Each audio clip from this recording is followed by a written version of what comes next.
সকাল থেকে আজকে জানাচ্ছি আপনাদেরকে রেশন দুর্নীতিতে একেবারে অ্যাকশন মোডে রয়েছে ইডি এবং সকাল থেকে মোট ৬টি জায়গায় শহর কলকাতা এবং উত্তর চব্বিশ পরগনা বেরিয়ে মোট 6টি জায়গায় চলছে ইডির তল্লাশি অভিযান। তার মধ্যে যেমন সল্টলেক রয়েছে নিউ আলিপুর, তার পাশাপাশি রয়েছে বাগুইআটি মেট্রোপলিটন।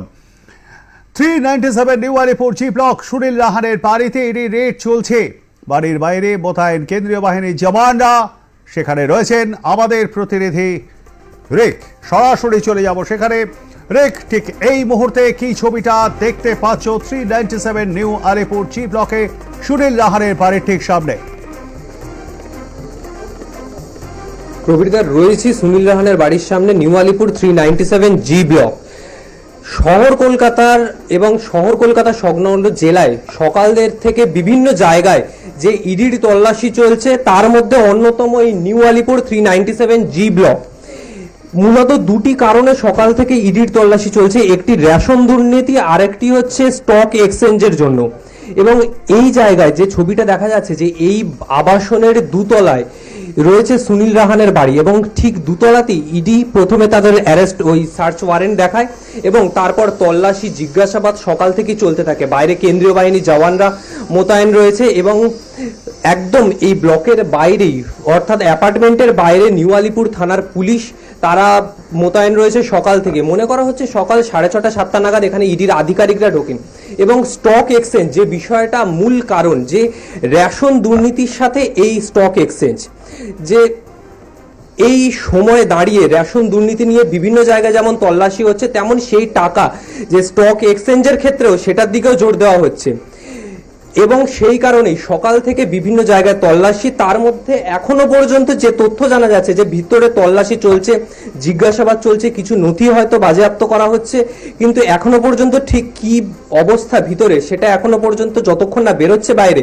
ঠিক স্পষ্ট হচ্ছে না। প্রবীরদা, একদমই তাই। এবং তুমি যেমনটা বলছো তা থেকে একটা বিষয় পরিষ্কার যে বাকিবুর রহমান শঙ্কর আটতের জেরা করবার পর যে তথ্যটা সামনে আসে সেটা হলো বিপুল পরিমাণ টাকা এই ফরেন মানি এক্সচেঞ্জ করে বিদেশে পাচার করা হয়েছে এবং সেটা বিশাল একটা অঙ্ক।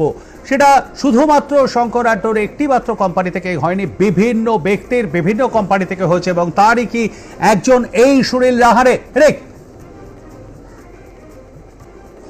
একেবারে সেটাই মনে করছি ইডি আধিকারিকরা, যে বিভিন্ন কোম্পানি, বিভিন্ন ব্যবসায়ী যারা বিভিন্ন সংগঠনের সাথে যুক্ত রয়েছেন। জানা যাচ্ছে যে সুনীল রাহান যিনি পেশায় একজন ব্যবসায়ী, কি ব্যবসার সাথে যুক্ত রয়েছে সেটা আশা করি ভবিষ্যতে জানতে পারবো।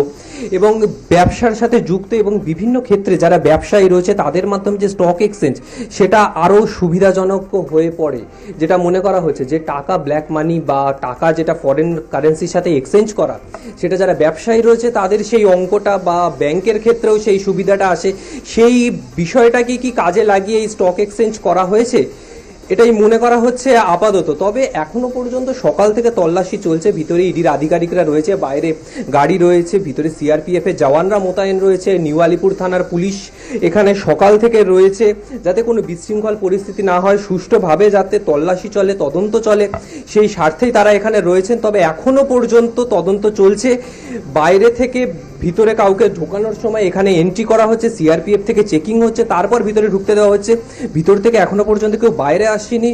ঠিক ভিতরের অবস্থাটা কি যতক্ষণ না তারা বাইরে আসছেন ঠিক বোঝা যাচ্ছে না। তবে স্টক এক্সচেঞ্জের জন্যই যে এইখানে আজকে ইডির হানা সেটা একেবারেই স্পষ্ট। প্রবীরতা, আশেপাশে যারা রয়েছেন তারা কি এই বিষয়ে কেউ মুখ খুলেছেন বা তাদের কাউকে কি দেখতে পাচ্ছ? একেবারে প্রবীরদা, যে বিষয়টা সকাল থেকে এখানে আমরা রয়েছি, প্রায় 8টা 8:30 থেকে আমরা এখানে রয়েছি, এলাকাবাসীর কাউকে বাইরে বেরোতে দেখা যায়নি। অর্থাৎ একটা থমথমে পরিবেশ এই জি ব্লকে। যে রাস্তাটা দেখাতে বলবো যে হয়তো 1 2 বেরোচ্ছে, এই সকালে এখন 10:30 পেরিয়ে 11টা বাজতে চললো, যে সময় ভিড়, অফিসের ব্যস্ততা থাকে এই নিউ আলিপুর চত্বরে, সেই জায়গায় এই জি ব্লক আজকে পুরো ফাঁকা। অর্থাৎ একটা থমথমে পরিস্থিতি। যে জি ব্লক তারা এখানকার অধিবাসীরা যে জায়গায় থাকে সেই জায়গায় আজকে ইডির হানা, এখানে তারা হয়তো কল্পনা করতে পারেননি বা এরকম পরিস্থিতি তারা সচরাচর দেখে আসেননি। বাইরে পুলিশ মোতায়েন রয়েছে, সিআরপিএফ এর জওয়ানরা রয়েছে। তবে আস্তে আস্তে যত বেলা বাড়বে মনে করা হচ্ছে যে এখানের এলাকা স্বাভাবিক হবে, দোকানপাটও খানিকটা বন্ধ রয়েছে, অন্য দিনের মতো স্বাভাবিক নয়। প্রবীরদা, ধন্যবাদ আমাদের সঙ্গে থাকবার জন্য। কথা বলছিলাম আমাদের প্রতিনিধি রেক পুরকায়স্থর সঙ্গে এবং তার থেকেই আপনারা বিস্তারিত শুনলেন।